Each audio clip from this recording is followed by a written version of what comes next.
I'm Mike. And I'm Adam. And this is Stuff and Waffle. Two friends talking about stuff, and often as not, waffling with frequent reference to Bond cars. Well, here we are again, and this week I am much better prepared. That's good. I was in a bit of a pickle last week, and I hadn't done my homework. I was a very naughty boy. Yep, that's all right though. I saved the day. You did. You threw yourself on that grenade, and we were all good.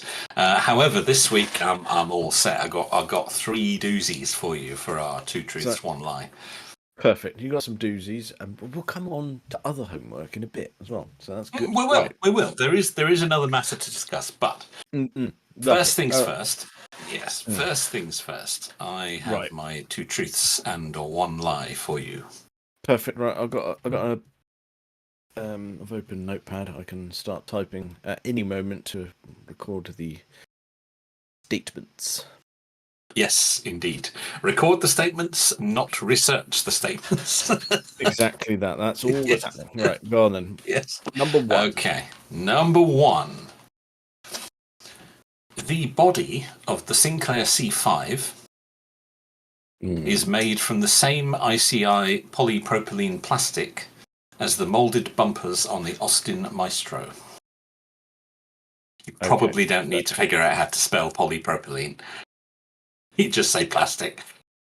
It's like you're reading off my screen. Polypropylene.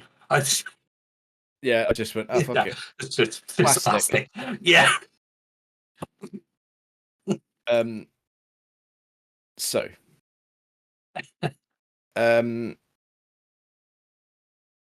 Okay, right, I got that down. That's good. Okay. Yep, all right. Okay, right. Yeah. Number two. The Jaguar XJS Lynx Eventer shooting brake. God. Jaguar XJS Lynx Eventer shooting brake. Yes. Utilised the tailgate from a Vauxhall Manta. Okay. Interesting. Number 3. The oldest car brand that originated in America and remains active today is Buick. The oldest car brand that originated in America. In America, yeah, and remains active today is Buick. Okay, remains active today. Okay. I think for the first time, I've got an absolutely bob-on one. Okay.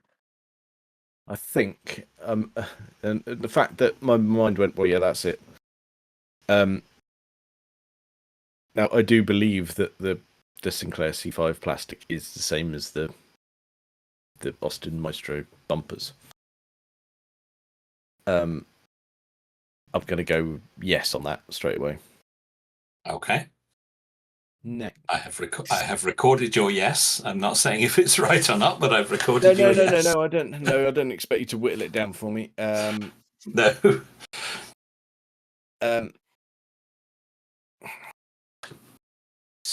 So, Manta tailgate on the Jaguar XJS Lynx Ventor. I don't know. I mean, all our listeners are hurriedly Googling the Lynx Eventer to find out what on earth we're talking about. Yeah, they probably are. See, instinctively, my brain went, it's not quite the right shape, but it could be. I believe, like all these low-volume, hand-built cars, there's quite a lot of bending and cutting involved. Yeah, I can see that because I don't know. It's not sitting right on that. That doesn't mean it's not right. It just means that my brain's not happy. You mean that the tailgate doesn't sit quite right on the car? You could be right about that. I don't know. There's part of me that thinks that bit might be put together better than the Jag bits. Well, yeah. Okay. Okay. That's a thing. All right. Well, we'll let my brain mull over that. Right. We're coming back to this one now. I want to get the wording on this last one really honed in. So the oldest car brand that originated in America and remains active today is Buick. Correct. Okay. I'm fairly... Okay. I'm reasonably all right with that. Yeah, it's a statement I'm happy with. And you're saying it sounds plausible. It sounds plausible. I am almost certain that you are correct. They are still functioning. They're still operational as an automotive producer. Mm-hmm. Because there are a few. There's a few that have fallen by the wayside, isn't there? Oh yeah. There's lots. Like there is in the British car industry. Yeah, there's lots of names that have gone. Yeah. Yeah, because we've lost, for instance, Oldsmobile. I was going to say Oldsmobile have gone. Pontiac Packard, have gone. Pontiac. Yeah. But I'm almost certain that Buick are still with us. I mean, granted, they're probably not producing anything I'm interested in. I'm not going to Google Buick to see what they're producing because that's too close to the fact, or the lie, as it may be. Well, the trouble is, Google might accidentally give you a bit of information that it will might help you. Got the little summary thing at the top. Yes. Again, founded in this date and still going. Oh, brilliant! Yeah. Mind you, it might not be the oldest, although even if you had the dates, you still may not be certain that it was the oldest. No, that's the bit that's getting me stuck on because I'm 99.9% certain that they are active today, and the only bit that's up for debate is whether it's of the active brands in America today, it's the oldest one. Okay, so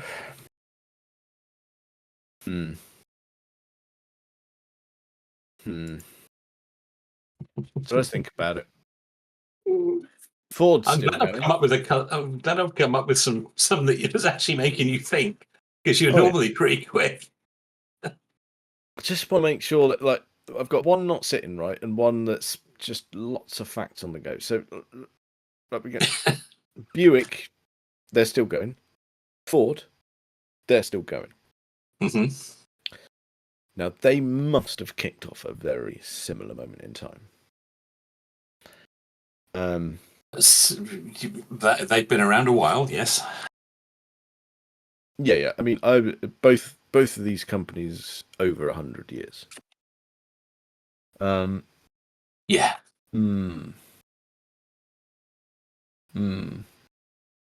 Interesting. Okay. I mean, obviously we've got GM, but that encompasses a lot of brands, including Buick. They are part of the General Motors group, yes. I'm But happy to confirm that much, yes. But all of the brands within GM began before GM, I would say. Yeah, I believe they all existed on well, their not own. necessarily. Yeah, existed on their own, not necessarily existed before GM. GM. Yes, with them yes, up along that's the way. true. Yes, that's true. Okay, fine. Okay.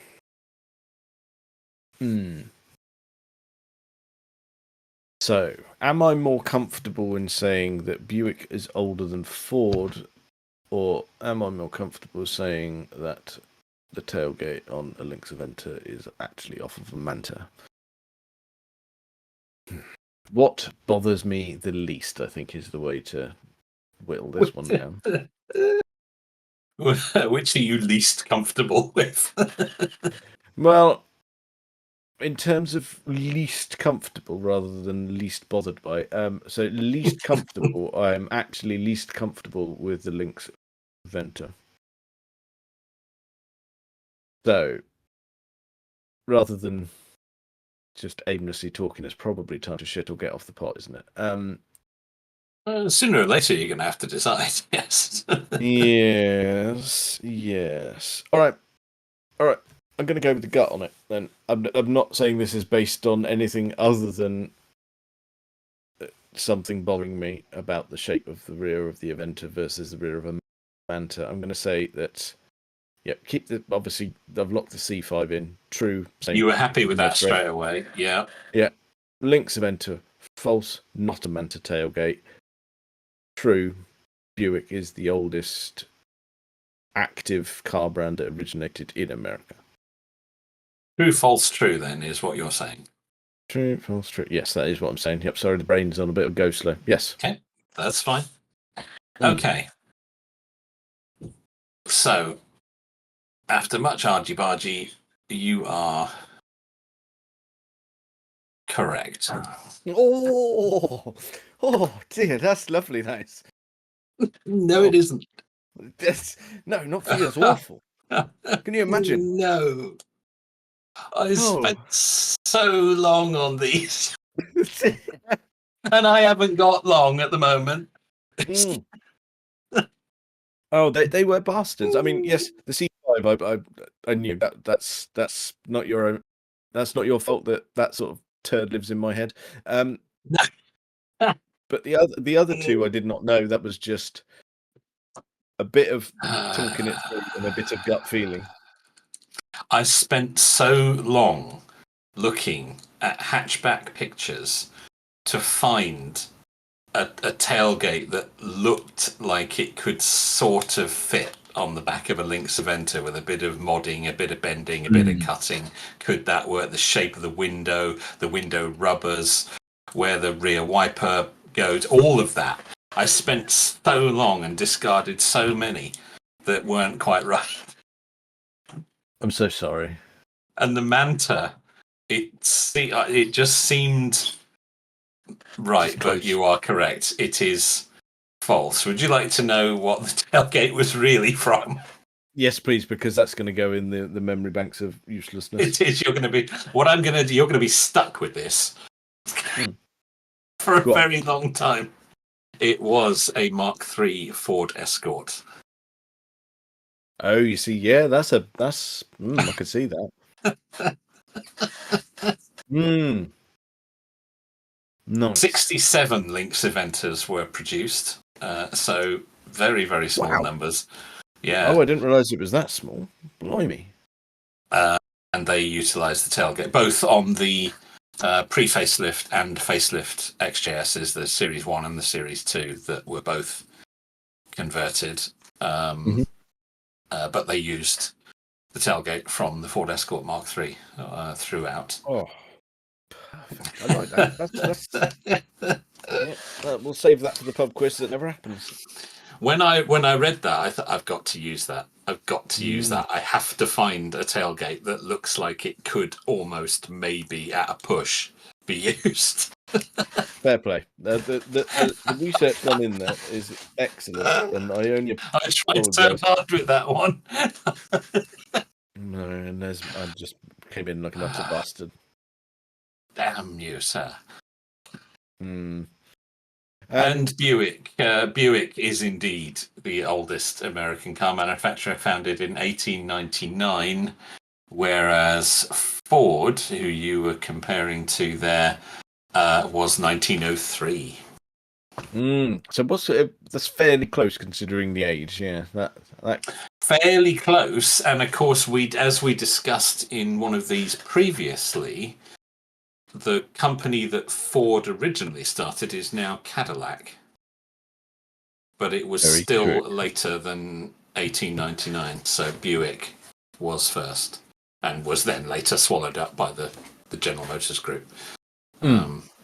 But Buick is the oldest that's still going. And yes, they do still make cars, and from what I can see, it is a sea of rubbish. Oh God! Right, hang on. I'm gonna have a quick look. Buick. Oh, explore. Oh, right. Let's have a little whistle stopped. Oh my God! That's all There the you go. vehicles. That's all of them. It's not a lot. It's not a big list. Is that it?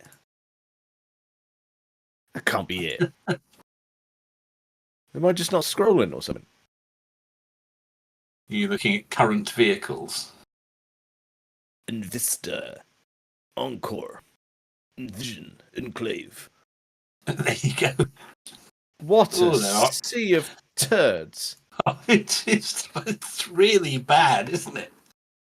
It's really Buick used to make some really cool stuff. What? Not anymore.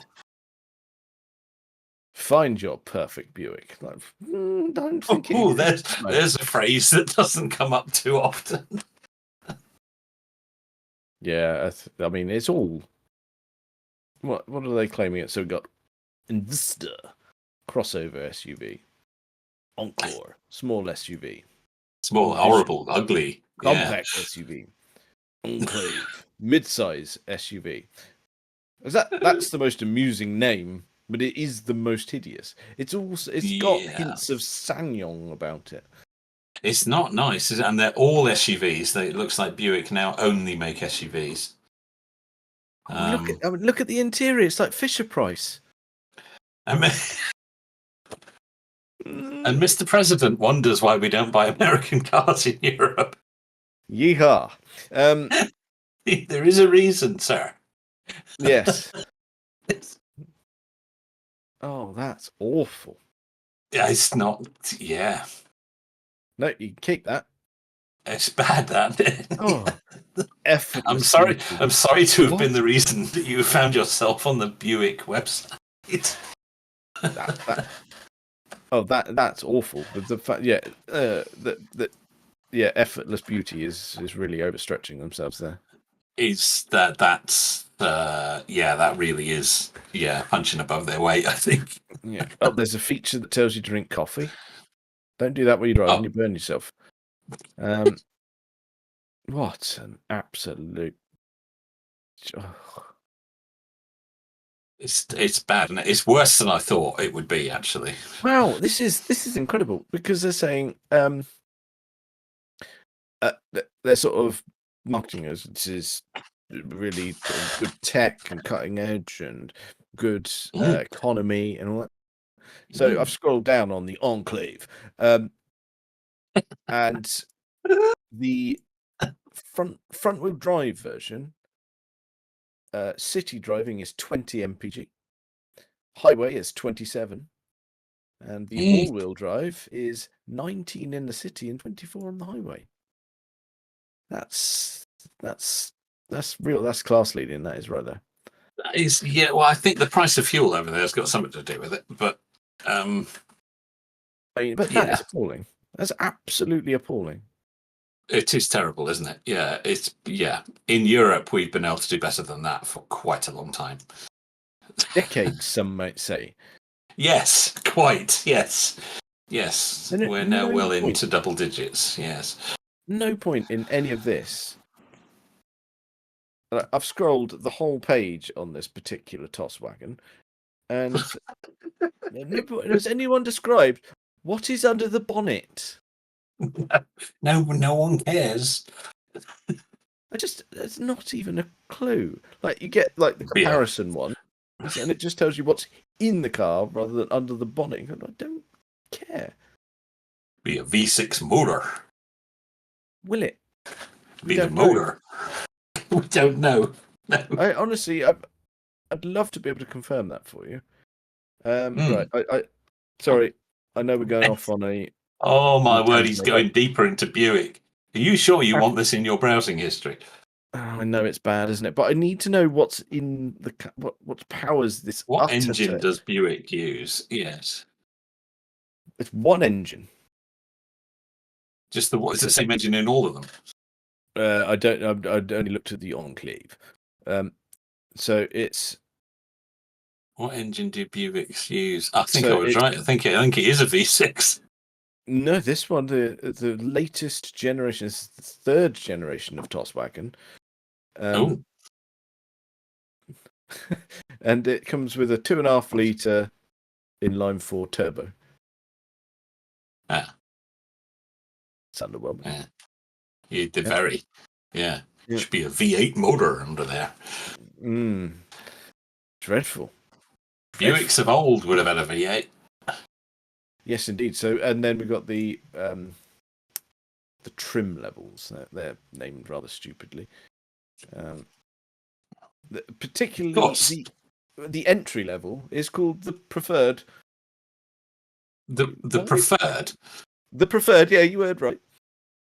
Okay, right. That's an interesting choice for a trim level. Okay, Is that their way of saying that's the one that people buy? probably.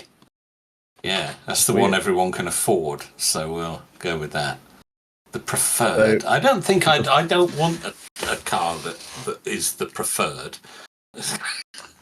So now this is good. So when you go up to the next level, the sport touring, the difference between that and the preferred is not a lot. You get unique, I might add, high gloss black grille surround and inserts. Okay. Right. Unique ST interior trim. And a flat bottomed steering wheel. Ooh. Yeah. Oh yeah. I think you get that in a Kia these days. Yeah, I know what I'd rather have. Yeah. Oh yeah, I'd be right down the Kia showroom. That's for sure. Deary me. Right, I'm closing that. Let's get on with tits. I think you should. You've spent too long on that for what is healthy.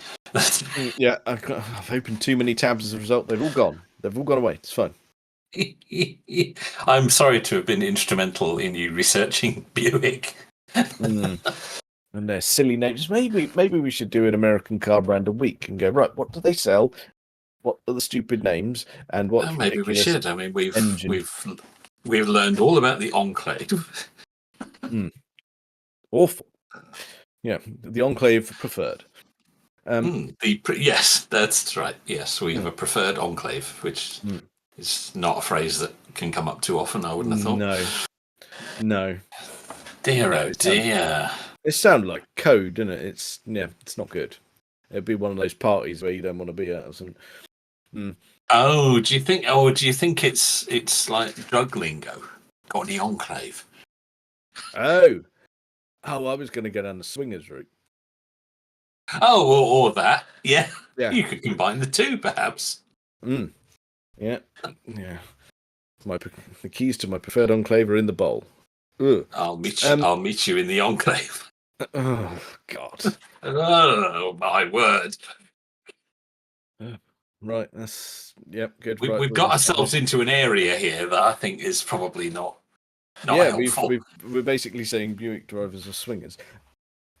Okay, let's steer it on to the next piece of homework, shall we? Shall we please try and move on to the other end of the automotive scale? Very much, I think. Oh yes. So last week, one of the facts that I gave you related to the Mercedes AMG 1, and we both agreed that it was a car that did nothing for us. Not a looker, is it? No, and it's that supercar ilk of going, yeah. I'm so bored of it. Unless someone does something spectacular, I just don't care. And you are very much the same mindset. Yeah. So yeah, absolutely. We looked up the price as new. I mean, now they change hands for various prices, but no, the new price if you were to go and buy one from Mercedes at the time, and that was £2.4 million. Which quite is a big number, that, isn't it? Yeah, it's a big chunk. And we're forever doing challenges where we are hampered financially.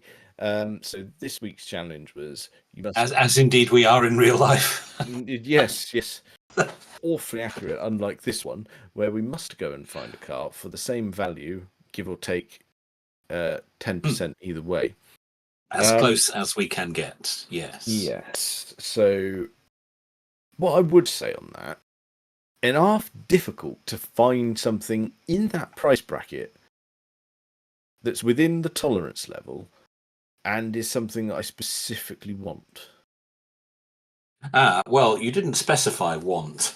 No, you see, I had to make it desirable, otherwise I just couldn't sell myself on it. No, it's true. I'm struggling with the one I've chosen, I must admit. You see, I've not only found one, but now I covet it. Oh, blimey. Okay, right. Yeah. Or you may have done better than me in this. Although I have at least spared myself the angst of wanting said vehicle. That's interesting that you've ended up with, because we were talking off air and you said you'd found a car, but we didn't delve into the fact whether it was a desirable car. And I said rather confidently that I guarantee we won't have the same car. But if it's not a car that you actually want, then I can't guarantee that. No, indeed, we might have. I mean, there isn't an enormous amount of choice at this price point. No, and that's the real thing of going, right, a lot of the cars that I wanted were actually cheaper. Yes. I could satisfy my desires on that front for a lot less money. No, but our rules was one car to that value, give or take 10%. It was. And well, I've done it and made it desirable. You've done it and you're just ticking a box. I do have also an honourable mention, which fell slightly short of the budget, but I thought we'd discuss it nonetheless. Yeah, by all means. Yeah, by all means. Okay, right. Go on then. You tell me what the car is that you've chosen that you don't necessarily want. Okay. Well, I will start with the price, which is 2.45 million of your Earth pounds. 2.45, very much within tolerance. Very much within tolerance. It is a 2020 version of this particular vehicle, and it has done 22,000 miles. Perfect. Right. So I can already say that you've quoted a figure that is not the same as the one on my screen. So we're all right. We're okay. So, yes, the car I have ended up with is a 2020 Bugatti Chiron. Oh, I can see why you don't actually want it.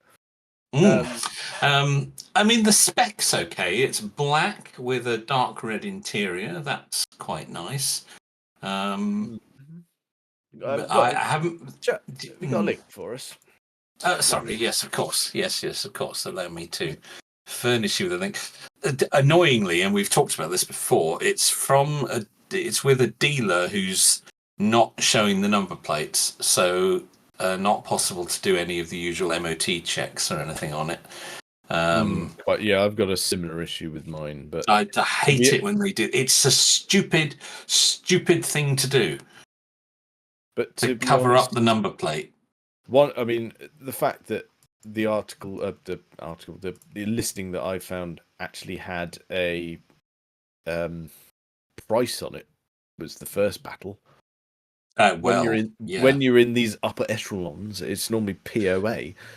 If you have to ask the price, you probably can't afford it. Yes. Yeah, exactly that. Right. Okay, we've got ourselves a Chiron. I can see it. I'm looking at it, and yeah, it's not the worst spec. If you had to have one, I don't mind them visually. No, they're not ugly, not by any means. No, I've stood in front of a couple of them, and there's got a lot of presence. They're perhaps a little for sure. Small. They're perhaps a little smaller than you think they are. Not the same. That's not in the same way as the Veyron was way smaller than people think it's going to be. Yeah. Well, that's a really interesting choice. I mean, what's fascinating is we discussed a supercar that we're not interested in, but what could you have instead? And you've gone for a supercar that we're slightly interested in. Yeah, it's interesting that, isn't it? Yeah, indeed. Yeah, it's hard to find something I'm interested in at that price point, to be honest. No, that's fair. But you know what? I don't mind a bit of that. I quite like the black with the carbon, crucially diamond cut wheels, so it's got silver on it. I quite like the silver I accents around the intakes. Yeah, it's not a bad spec by any means. No. Full And Bugatti for service history on this one. Oh, good. Yes, that's right then. But I mean, I've seen quite a lot of these in garish colours, and you go, this is all right. It's understated, isn't it? Which I quite like. I mean, as I say, Bugattis go, yeah. As Bugattis go, yeah, indeed, it's as understated as a Bugatti can be. Yeah, whoever spec'd that new, I think, did quite a nice job. Yeah. Fair play to them. And yeah, I don't hate it, but yeah, it's not really my sort of thing. No. Okay. It's interesting. It's weird. I mean, I really didn't expect you to be throwing that at me. There you go. So that's yeah. Yeah. It's just of all the cars that you would send me, that's I too have potentially an honourable mention, but it's a car that I know commands that sort of value, but isn't currently for sale. Yes, that's also a thing, isn't it?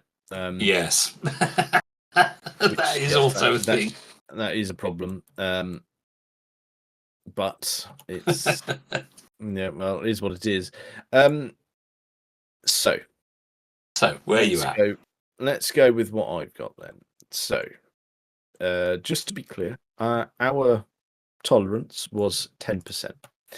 So that means we could go as low as 2,160,000, or as high as 2,640,000. If I've done my maths very precise, that. Yeah, that's very good. You did maths there, didn't you? I did. I didn't do it on the fly. I'd already written it down. Yeah. So the car that I have found is for sale currently for £2,249,990. Oh, okay. Bargain. Yes, it is. And it is a 1966 Ferrari GTB, and it's 1 of 8 in right-hand drive in the torque tube variant.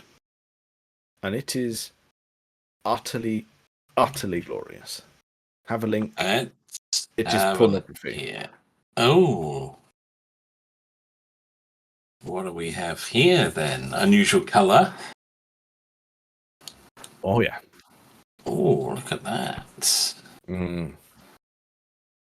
I must admit, I forgot about Car and Classic. That's possibly where I should have looked. That's very interesting. That's much more interesting than mine. Yeah. Wow, look at that. 19,500 miles. Yeah, it's glorious. Yeah. So it's we're in the era of the naming convention and the numbering system. So the 275 relates to the capacity of the cylinder. So that translates to a 3.3 litre V12. So still a fairly early car because they were, I think, unveiled in 64. And it's got, glorious V12, transaxle gearbox, 5-speed. Just tremendous. Absolutely tremendous. A Colombo engine, I see. Does that mean it smokes a lot? Yeah, that's exactly what that means. Here all week. Isn't it wonderful? Yes, it is. I can't deny that. That's That is tremendous, and you have done this task much better than I. And you can see why I quite fancy that. Yes, I can. The fact that it's not red is a big tick in its favour for me. Do you know what? The 275 is infrequently red from the ones I've seen in person. I mean, that might not be statistically correct, but in terms of the ones I've actually been near, I've seen this blue, I've seen them in yellow, I've seen them in black, I've seen them in silver. I have seen a red one, but they don't sit. This particular car for me doesn't sit right in red. Okay. I've got a model of one that is yellow. Of course you have. Yeah. Yeah, I could see that working. Yeah. There was a yellow one at Le Mans actually. That was glorious. Oh yeah, I bet it was. Mm. Wow. You have done that very well. Now I know that you and I have disagreed on Ferraris of this era, but does this butter your parsnips? Not massively, no. Okay, fine. No, so that theme still rings true then. Yeah, I'm afraid so. Okay, fine. No, I think it's important that I'm honest about this. I don't want to, have you labouring under false pretenses here. And no, I'm afraid it doesn't. No, that's fine. That's fine. I can work with that. It's useful to know because it's just it's just a thing. That's okay. And I'm not saying this is. I'm going to be consistent on that front. Yeah, it's not my most favourite Ferrari, but it's up there, and that is quite stunning, and in budget. So yeah. Go on then. Hit us with your honourable mention that you think's in the price range, but you couldn't find one for sale. Yeah, well, I know there isn't one for sale because there's only 3 in the whole world. Go on then. And that would be one of the 24-carat gold-plated DeLoreans. Oh, yeah, I can see that. Yeah, I can't imagine they pop on Auto Trader very often. No, they don't. They don't. One of them is in the Peterson Automotive Museum in Los Angeles. The other 2, one is owned by a bank, and the other is in private hands. 2 of them, the one that's in the Peterson and the one that's owned by the bank, were built at the factory. The third one was built after the factory closed from leftover parts, and has a black interior. The other 2 factory-built ones have tan interiors, and it's possible, as ever with DeLorean, I know a little bit too much about this. That, you know what? That's good knowledge, because, good God, a gold car with a tan interior, that's bold. I'll find you a picture. Hold on a minute. Please do. You find that. Yeah, because I'm struggling with that. Shiny on the outside and not so on the inside. I'll leave that as a topic. So my honourable mention fell short actually financially. I illustrated it was the lower end of our tolerance level was 2,160,000. The car that I found very, very pleasing and is for sale as we speak actually came in at 2 million. Okay. And it's very odd for me to go to a dealer and talk them up just for the purposes of fulfilling a podcast challenge. Indeed. And what I found was a 1971 Lamborghini Miura S that has been converted to SV spec. Oh. And is in a stunning colour. To you and I, it is a metallic purple, but in the beautiful Italian language, is viola metilizzato. Oh, I think you got that spot on, didn't you? I think that was okay. Let me send you a link to that as well. while you're still rummaging for gold DeLoreans. Yeah, no, I got one for you that shows the interior. Anyway, actually, Oh, the one at the Peterson. The one at the Peterson is a black interior, so that was the one that was built after the factory closed. The other two are elsewhere, but nevertheless, there. Where's that? There it is. Right. Wow. Yeah, that the gold on tan was as it's a look, bad isn't it? That. Oh, it's a bit much, isn't it? And of course, they weren't just painted gold; they are actually real gold-plated body panels. Well, hence the price tag. But what's interesting there is that's well, let's face it. I mean, an appallingly tasteless car. However, you can. I mean, it just does nothing for it. But it appears to be parked in my garage. Yeah, that is odd, isn't it? Yes. Yeah, that is not in a location where you would expect it. That is not in stellar surroundings, is it? I hope that garage is secure. Doesn't look it, does it? No, genuinely, it looks about as secure as my garage. Yeah, it really does. Like you say, that could actually be your garage. Yeah. Yeah, I think the only main safety feature on my garage is the ruined garage door. So if you want to nick anything out of it, good luck with that, because you got a job on getting the door open. There's a link to the one that's at the Peterson. Those photographs are slightly better. Okay, right, we'll have a look at that. Oh yes, and you've got just above your photo is the rather disguised link to the Lamborghini. Ah, yes. Let's have a look at this. There we go. Oh, look at that! It's even got a gold tip. Yes. Yes, it has. Oh, that's very purple, isn't it? Yes, it is, isn't it? That's extremely purple. I like that. Yes, I'm a massive fan of it too. I was really disappointed that it fell outside of budget. That is a shame, but it's hardly surprising, is it? I mean, you say hardly surprising. You're really expect it to be fairly pricey, but what do you reckon though? If that was in budget, like as we discussed, you're not necessarily a fan of Ferraris of the 60s era. I know this is 71, but it started life in the 60s.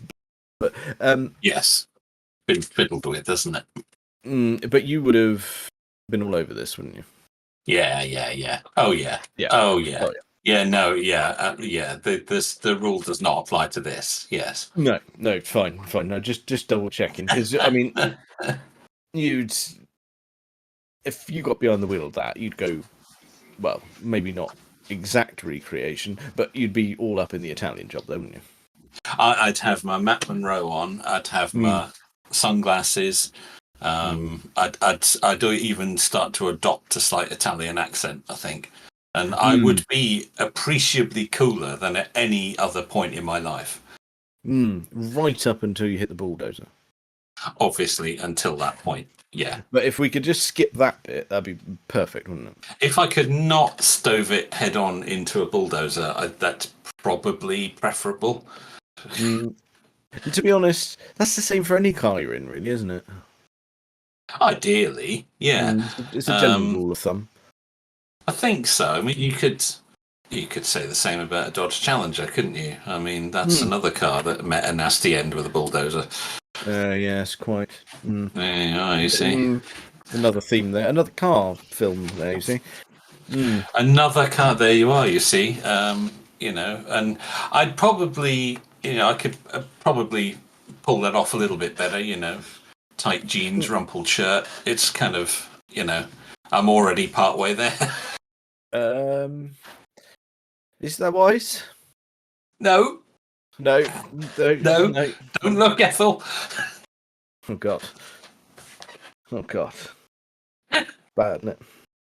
Yeah, I think that's why he crashed it, to be honest. He was trying to loosen the immense pressure.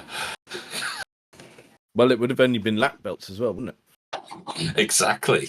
Yeah, and it, maybe got caught a bit bit tight there, and he's I got to undo it, and smack. That was it. Oh yeah. Yep.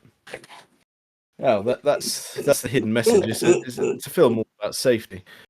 The whole thing is just a guy trying to undo his buckle through 5 states, getting increasingly fast. Do you know what? I've been in that exact situation. Not necessarily in a vehicle, but I've been trapped at a wedding, desperate to unloosen the buckle. Oh, it can happen. It happened the last time I went to a wedding, and I shoehorned myself into a suit. Oh my god, awful! That is the only way to wear a suit, isn't it? Well, yeah. I mean, I suppose there is the option of buying another one, but that's like admitting defeat and going, "I will never be thin again." Well, yeah. I mean, that is possibly a reality we might have to face. I know, sooner or later. I know, but day-to-day clothes are baggier, and you don't have to face the issue quite so head-on. No, you don't. You can. No, that's right. It's less of an issue day to day. But when you're asked to do something formal, you think, "Oh God." Yeah. Either I or someone else is going to get badly hurt, possibly both. Yeah. When this button goes. Yeah, that's it. It's like firing a bullet at the person across the table from you. Yeah, it's absolutely true. It's the same speed that a bullet leaves a handgun. It really is. It really is. It could be lethal. And you don't want to hurt anybody, but, No. There it is. Yeah, but we've all been there. Because we sit there, and it's a wedding, so you gorge on free things. And you make a tight situation even tighter. Oh, much worse. Yeah, much worse. And sometimes you don't notice straight away. It's not until you maybe shift your position or you have to, reach across to get something, and you realise that it. I love the way you say something. You're reaching for the free wine. Yes, that's true. Yes. Yeah, come on. Let's not beat around the bush here. Come on. Let's not beat around the bush here. No, another glass of champagne, and you realise that all is not well. Yeah, the cauldron is bubbling away, and you've got no room to manoeuvre yourself. No, it's a bad situation. The pressure has built up to an almost intolerable level. How have we ended up here again? I don't know. I don't know. I've got nothing on that. Let's leave it there. I tell you what, though. Vanishing Point will never be the same again. Oh God, no! It's true, isn't it? He wasn't trying to evade the law. He was just trying to get his jeans undone. I tell you what, to hark back to a pleasant older memory, Vanishing Point was a film from 1971. Correct. Yeah, it's a glorious car film. You'd love it. Sorry, we haven't done that before. We haven't done that before, no. So, I think to conclude, what we're gonna you chose a Bugatti that, let's face it, none of us are gonna go buy that. No. I found a Ferrari that I want to buy, and you probably want to have a ride in. But if we can talk the dealer up on the Miura, we'll both have one. Yeah, we will. Yeah, that's where it's at. Yeah, I got no problem with that at all. I think that's a glorious thing. Fine. And as always, if anyone has outdone us on those, please pop us some links in Discord. Yes, we'd like to see your findings. Well, I think that's probably enough of that for this week. Check us out on all the various social medias and things. Thank you very much for listening.